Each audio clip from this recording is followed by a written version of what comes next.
Lord, make me an instrument of your peace. It's a very familiar, famous prayer.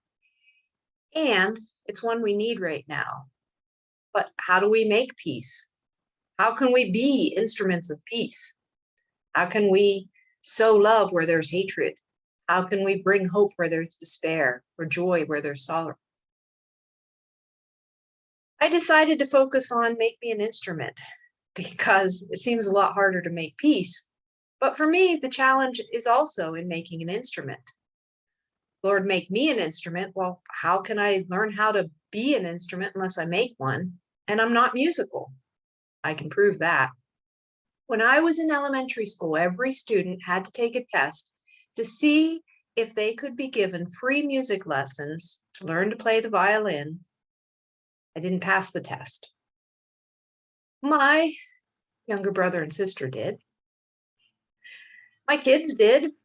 My husband did, but I did not. When I was in college, it was believed that every elementary school teacher needed to know how to play the piano. I could barely read music. All my classmates had had the music lessons, and the professor was not somebody I could go to for help. My classmates didn't understand.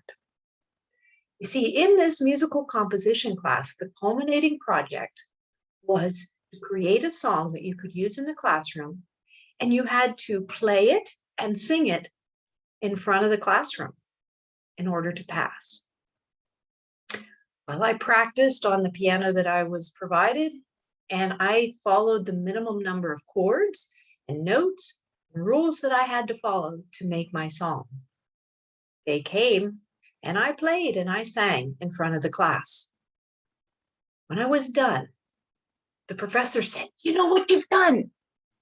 He looked at the class and looked back at me. He goes, "No, you don't know what you've done." And yes, it was in that kind of tone. He looked at me again and he said, "You, of everyone in the classroom, has made a song that even a tone-deaf child could sing." No, he did not know what I had done. This child, had made the only song that even someone who could barely read music could play and sing.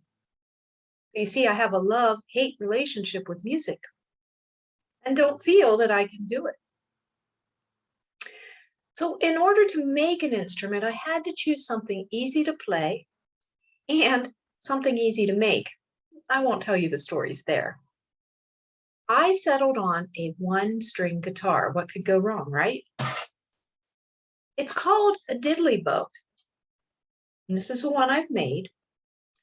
So a diddley bow was chosen because the premier player right now, Justin Johnson, described it as forgiving. Sounds like something peaceful. Something made with found objects, which suits my MacGyver tendencies.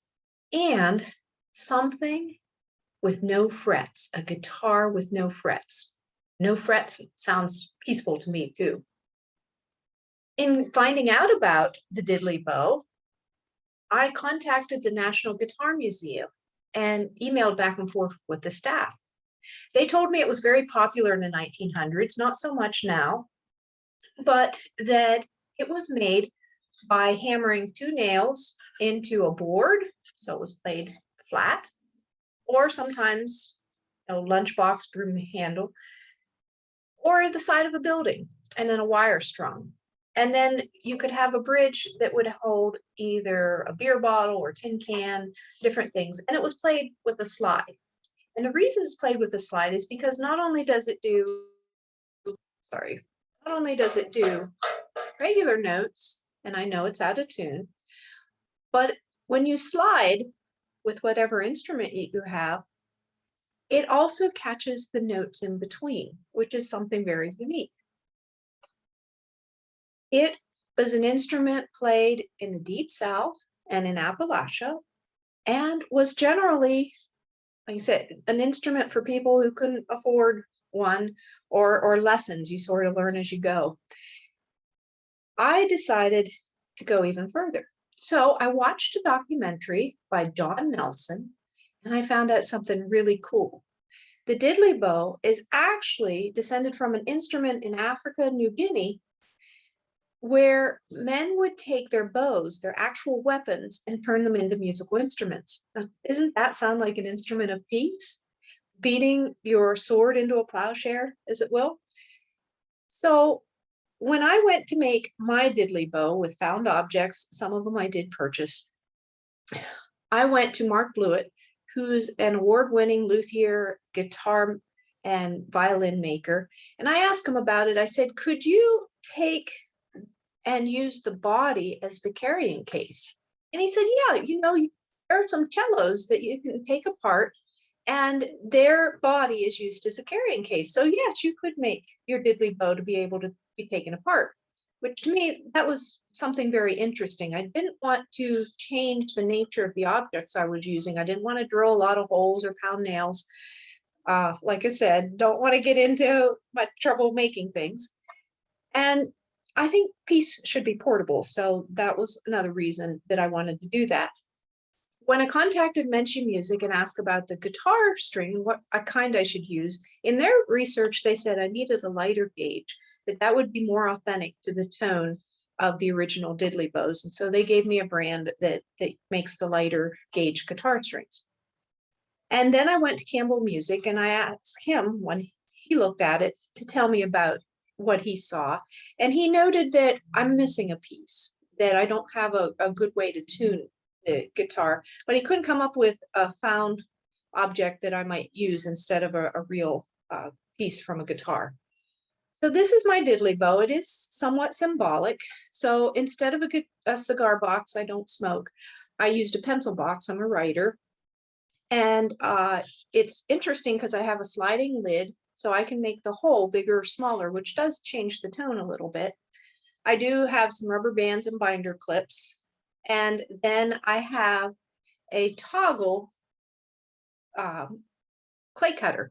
And this is something I have from my art tools, but I did change out the wire for a real guitar string. I used a B string, again, trying to be an instrument. And my sense of humor, sorry. And then I also have, which is also symbolic, a bendable foldable ruler, which I think is also important for peace. You need a bendable ruler. You need to not be stiff-necked. And you biblical people understand what I'm meaning.